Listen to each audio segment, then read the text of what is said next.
노후를 준비하고 사회활동을 이어가며 신체와 정신의 건강을 지키기 위해서는 은퇴 후에도 재취업을 꼭 고려해야 합니다. 많은 분들이 나이가 들었다고 해서 자격증 취득이나 새로운 일자리를 구하는 것이 무의미하다고 생각할 수 있습니다. 그러나 실제로는 인생 후반에도 다양한 기회가 열려 있으며 스스로 움직이면 그 문을 활짝 열 수 있습니다. 우리나라는 이미 고령화 사회에 접어들었고 은퇴 후 인생 2막을 어떻게 설계하느냐가 오랫동안 중요한 화두가 되어 왔습니다. 통계청이 발표한 자료를 보면 55세부터 69세 사이 사람들의 70% 이상이 퇴직 후에도 일하기를 희망한다고 답했습니다. 이는 단순히 생계를 위해서만이 아니라 자신의 존재감을 지키고 삶의 활력을 유지하고자 하는 강한 의지가 반영된 결과로 해석됩니다. 즉, 나이가 들어도 계속 사회와 연결되어 있고 싶어하는 마음이 자리 잡고 있다는 의미입니다. 그런데 경제적으로 여유가 있는 분들조차 굳이 이를 선택하는 모습을 보면 은퇴 후 일자리의 의미가 단지 돈으로 귀결되지 않는다는 사실을 알 수 있습니다. 실제로 은퇴 후에는 공허함과 우울감이 찾아오기 쉽고 혼자 있는 시간이 많아지면서 자존감이 흔들릴 수도 있습니다. 그럴 때 시니어 취업을 통해 성취감을 느끼고 어느 정도의 소득도 얻을 수 있다면 여러모로 긍정적 효과가 나타납니다. 무엇보다도 자신의 가치를 스스로 확인하며 나이가 들어도 주체적으로 살 수 있다는 점이 큰 힘이 됩니다. 이제 본격적으로 중장년층이 선호하는 자격증을 알아보겠습니다. 많은 시니어들은 자격증을 따면 곧바로 취업 현장에서 활용 가능하기를 기대합니다. 오늘은 그런 기대를 충족시킬 만한 5가지 기능사 자격증과 함께 새롭게 떠오르는 신종 직업 하나를 더해 총 6가지 정보를 드리려고 합니다. 각각의 자격증 취득 방법부터 연봉 수준 그리고 미래 전망까지 꼼꼼하게 살펴보겠습니다. 필요하다면 중간중간 메모를 하시면서 읽어보시면 더욱 도움을 받으실 수 있습니다. 먼저 건축도장 기능사입니다. 건축물 내외부를 보호하기 위해 페인트 등을 칠해 완성도를 높이는 작업으로 중장년 여성도 무리 없이 도전할 수 있는 분야입니다. 우리나라 건물 상당수가 노후화됨에 따라 도장 작업이 꾸준히 필요해지고 있고 도색 범위도 금속이나 목재까지 확장되고 있어 전망이 밝습니다. 특히 건축 도장 기능사는 필기 시험 없이 실기 시험만 치르면 되므로 준비 기간을 효율적으로 사용할 수 있습니다. 다만 실제 페인트나 재료를 다루며 연습하는 시간이 중요하므로 학원 수강을 고려하시는 것이 좋습니다. 이때 학원비가 부담될 수 있는데 국민내일 배움 카드를 적극 활용하면 자부담을 크게 줄일 수 있습니다. 은퇴 후 새 인생을 준비하는 시니어들에게 상당히 유리한 제도라 할 수 있습니다. 건축 도장 기능사를 취득하면 인테리어 업체나 건설 현장에서 일할 수 있고 지역과 경력 기업 규모에 따라 다르지만 월급제 혹은 일당제로 다양한 근무 형태를 선택할 수 있습니다. 평균적으로 1급은 15만 원에서 25만 원 정도로 알려져 있어 일정 수준 이상의 소득을 기대할 수 있습니다. 또한 도장공들 평균 연령이 높아지고 젊은 층은 취업을 기피하는 현실이라 중장년층에게 오히려 기회가 열리는 추세입니다. 다른 건설 기술직과 달리 도장 업무는 숙련도를 높이기 위한 시간이 길지 않을 수 있고 체력 부담도 비교적 적게 드는 편이라 여성이나 체력이 크게 달리지 않은 남성, 시니어들도 무리 없이 배워볼 수 있습니다. 실제로 도장 분야에서는 깔끔한 마감과 꼼꼼함을 요구하는 작업이 많으므로 나이가 들수록 쌓인 섬세함이 오히려 강점이 되기도 합니다. 요즘은 셀프 인테리어 바람이 불면서 개인적으로 페인트를 칠하는 분들이 늘고 있지만 전문 도장을 요구하는 고급 현장도 상당수라 시장에 따라 다양한 수익 구조가 가능합니다.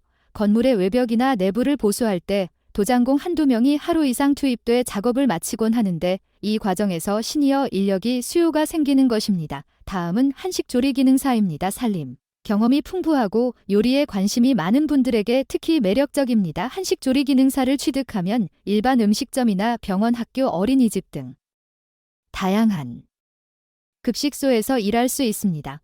그중 학교 급식소가 인기 있는 이유는 오후 시간이 비교적 여유롭고 방학 기간에 쉴 수 있다는 장점이 있기 때문입니다. 시니어 조리사라면 아침부터 점심시간까지 집중적으로 일하고 오후엔 개인 시간을 보낼 수도 있어 일과 삶의 균형을 잡아가며 생활하는 데 도움이 됩니다. 이 자격증은 필기시험과 실기시험을 모두 치러야 하지만 학원에서 체계적으로 배우고 내일 배움 카드를 활용하면 부담을 덜 수 있습니다. 한식조리 기능사의 필기는 사지선다형 문제로 구성되어 비교적 독학이 가능하다고 알려져 있지만 실기는 식재료 손질과 조리 과정에서 정확한 레시피를 수행해야 하므로 충분한 연습이 필요합니다. 한식 메뉴가 31개가량 되고 시험 당일엔 무작위로 2가지를 조리해야 하므로 다채로운 메뉴를 숙지해야 하며 시간 관리도 매우 중요합니다. 시간 내에 모든 과정을 마치고 위생과 순서를 제대로 지켜야 채점에서 좋은 평가를 받습니다. 한식 조리 기능사를 취득하면 정규직 풀타임 기준 연봉은 약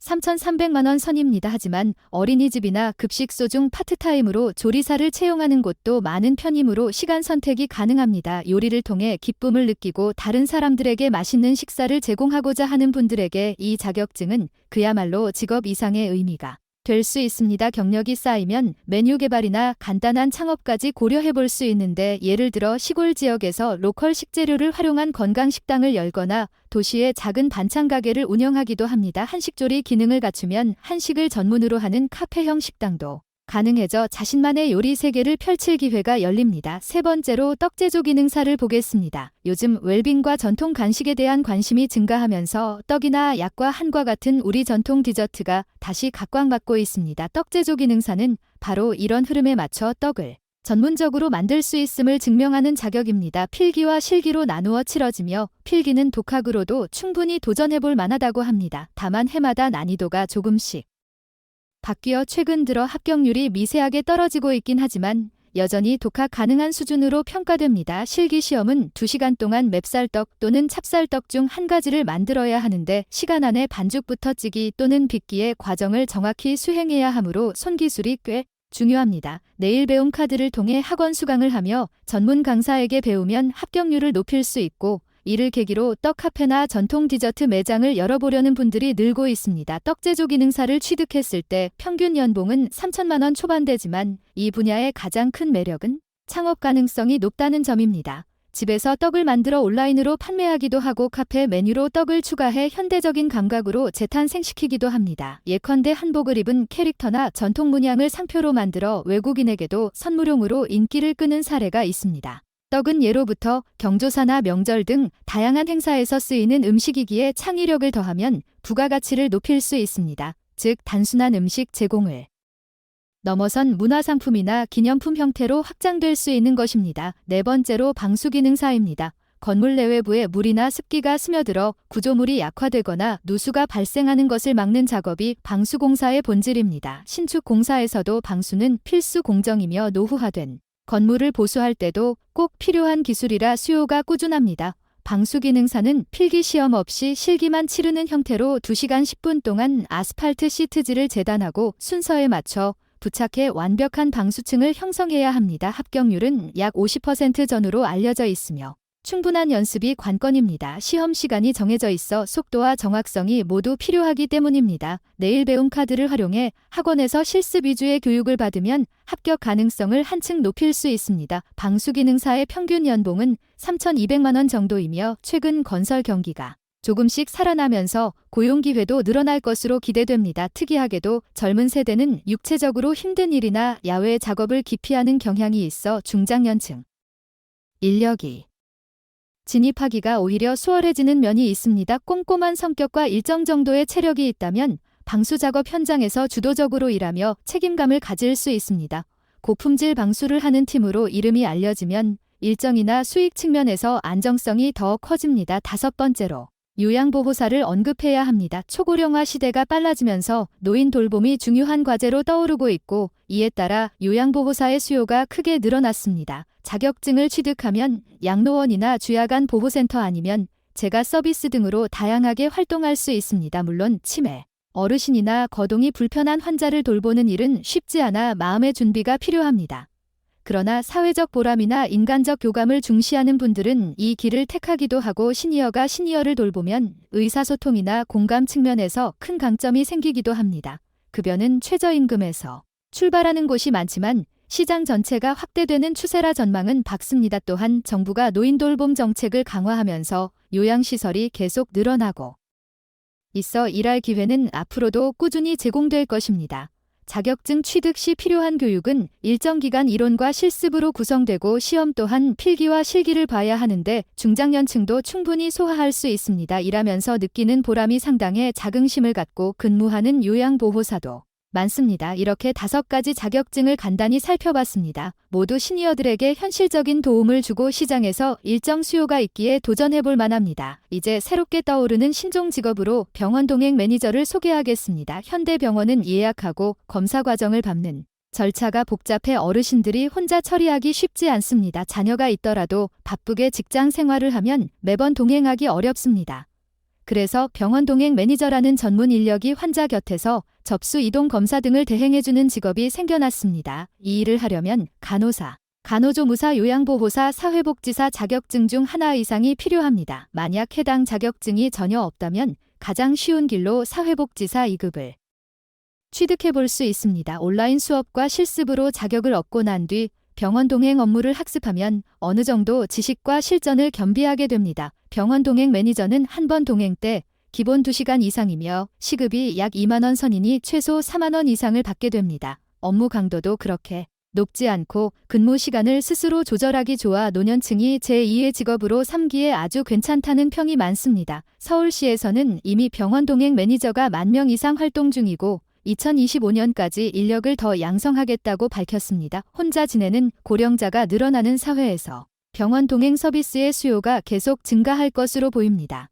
그렇다면 이들 자격증을 어디서 접수해야 할까요? 한국산업인력공단 큐넷 사이트에 접속해 원서를 제출하면 되고 내일 배움 카드를 활용해 훈련비 중 상당 부분을 국비 지원받을 수 있습니다. 지원금은 기본적으로 300만 원 정도지만 최대 500만 원까지 올라갈 수 있고 전체 훈련비의 45에서 85%를 지원받는 구조입니다. 컴퓨터로 신청하는 게 어렵다면 가족이나 지인의 도움을 받거나 직접 고용센터를 방문해 상담하면 됩니다. 중년 혹은 노년에 접어들었다고 해서 취업의 문이 완전히 닫히는 건 아닙니다. 나이에 따른 체력 부담과 사회적 편견이 있는 건 사실이지만 쉬운 일만 고집하거나 과거 영광만 떠올려 눈높이를 낮추지 않으면 아무 기회도 잡을 수 없습니다. 두드리고 또 노력하면 길이 열린다는 말처럼 자기 자신이 변화하려고 할 때 기회는 의외로 쉽게 다가옵니다. 가장 중요한 건 나의 현재 상황을 냉정하게 인식하고 앞으로 어떻게 살 것인지 구체적인 계획을 세우는 것입니다. 예를 들어 체력이 어느 정도 필요한 건축도장이나 방수 분야는 일은 나이에 은퇴했지만 몸이 아직 괜찮은 분들에게 적합할 수 있습니다. 반면 요리에 소질이 있고 대인관계가 좋은 분들은 한식조리나 떡제조 자격증을 선택해 만족감을 얻을 수 있습니다. 사람을 돌보고 보람을 느끼는 성향이라면 요양보호사나 병원 동행 매니저 쪽으로 눈을 돌릴 수 있습니다. 이미 자격증을 취득하셨거나 제2의 직업으로 일하고 계신 분들이라면 주변의 경험을 나누어주면 좋겠습니다. 댓글로 합격 노하우나 실제 일자리 찾은 과정 운영하면서 생긴 에피소드 등을 공유하면 비슷한 고민을 가진 사람들에게 큰 힘이 됩니다. 궁금한 점이나 막연한 고민이 있을 때 본인이 먼저 겪은 시행착오를 말해주면 다른 분들은 그만큼 시행착오를 줄일 수 있습니다. 오늘도 노후의 지혜를 함께 고민해주셔서 감사드립니다. 누구나 나이가 들면 이제 할 수 있는 일이 없다고 생각하기 쉽지만 현실은 끊임없이 변하고 우리에게 맞는 일자리가 계속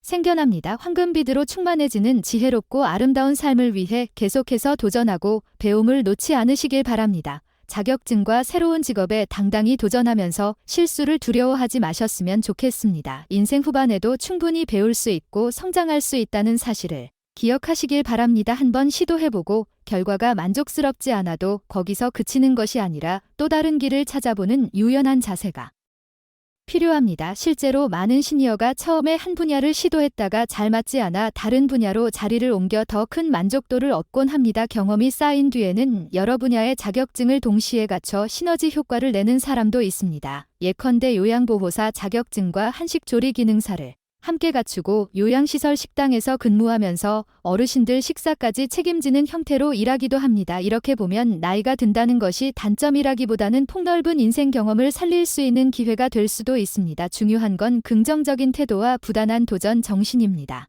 내가 과거에 무엇을 했느냐보다 지금 내가 할 수 있는 일이 무엇인지 더 나은 미래를 위해 어떻게 준비할 것인지를 고민해야 합니다. 언제나 말처럼 쉽진 않겠지만 한 걸음씩 내디디다 보면 예상치 못한 기회를 붙잡을 수도 있습니다. 혹은 문제 해결 능력이 향상되어 스스로 생각하는 것보다 훨씬 잘해내는 모습을 발견할지도 모릅니다. 재취업이나 자격증 취득 과정에서 만나는 사람들과의 교류도 노후 생활의 풍요로움을 더합니다 같은 목표를 가진 수강생들과 친분을 쌓고 정보를 공유하면 외로움을 덜 수 있고 협력으로 인해 더 빠른 성장이나 취업 기회를 잡기도 합니다. 은퇴 후 점점 좁아진다고 느꼈던 인간관계도 다시금 넓어지는 계기가 됩니다. 이런 측면에서 실제로 도시의 주민센터나 문화센터는 물론 다양한 기관에서 시니어 대상 프로그램을 운영하기도 하니 적극적으로 둘러보고 참여하시길 권장합니다. 마지막으로 강조하고 싶은 건 우리가 모두 제한된 시간을 살고 있다는 사실입니다. 즉 지금이 바로 시작하기에 가장 좋은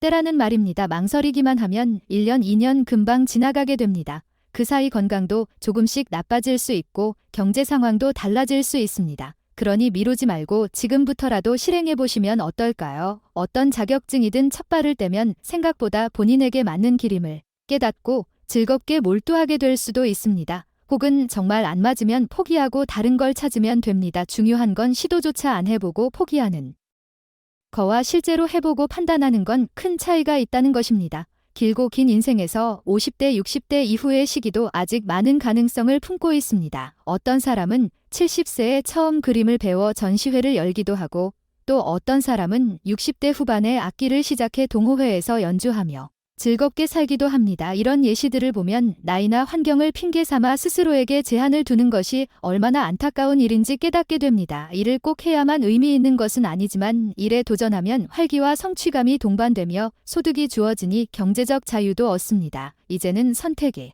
문제입니다. 어떤 형태로 살아갈지 내가 결정할 수 있다는 사실이 중요합니다. 자격증 5가지와 병원 동행 매니저 직업 중 하나를 선택해 깊이 파고들어도 좋고 아니면 다른 완전히 새로운 길을 개척해도 됩니다. 다만 그 과정에서 내일 배움 카드를 비롯한 지원 제도를 잘 활용하고 큐넷 사이트를 통해 시험 일정과 접수를 꼼꼼히 챙겨야 합니다. 자격증을 몇 개 나열해서 고민하기보다 본인의 성향과 건강 상태 시간을 얼마나 할애할 수 있는지 현실적 조건을 점검하는 게 먼저입니다. 이후 적합한 분야를 골라 집중한다면 분명히 달라진 내일을 맞이할 수 있습니다. 노후가 꼭 무료하거나 암담한 시간이 아니라 새롭게 재미를 찾고 더 활기찬 인생을 사는 시기가 될 수도 있습니다. 지금까지 이야기가 조금이나마 방향을 잡는 데 도움이 되었으면 합니다. 혹시 더 궁금한 점이나 구체적인 조언이 필요하다면 거주 지역의 고용센터나 기관에 문의해 보시거나 직접 학원 설명회를 들어보는 것도 한 방법입니다. 실제 현장에서 가르치는 강사나 이미 합격해 취업 중인 분들을 만나면 더욱 실질적인 정보와 용기를 얻을 수 있습니다. 결국 모든 길은 본인의 선택에 달려 있습니다. 앞서 말했듯 나이가 들어도 도전할 수 있는 길은 의외로 많고 사회는 변하고 있으니 우리도 변화를 받아들이고 적극 움직이면 됩니다. 앞으로 무엇을 이루고 어떤 사람들과 교류할지 그 설렘을 안고 준비를 시작해 보시길 바랍니다. 지금까지 긴 글을 읽어주셔서 감사드리며 오늘도 의미 있는 노후의 지혜를 함께 고민해 주셔서 고맙습니다. 자격증을 취득하고 또 새로이 병원 동행 매니저 같은 직업에 도전하는 등 여러 길이 있으니 두려워하지 마시고 천천히 두드려 보세요. 그리하면 분명히 문이 열릴 것이라 믿습니다. 무엇보다도 스스로가 나이를 이유로 한계를 설정하지 않으셨으면 합니다. 언제나 늦지 않았다는 말은 현실에서도 통용되니 꾸준한 학습과 시행착오를 거쳐 한 단계씩 올라가 보면 어느새 새로운 세계가 눈앞에 펼쳐질 것입니다. 일을 계속하고 싶다는 의지가 있다면 적극 움직여서 기회를 잡아보자고 다시 한번 말씀드립니다. 그러면 언젠가 과거보다 더 충실한 일상과 더 건강한 정신 상태를 누릴 수 있을 것입니다. 감사합니다. 구독과 좋아요, 알림 설정은 큰 힘이 됩니다. 오늘도 들어주셔서 정말 감사합니다.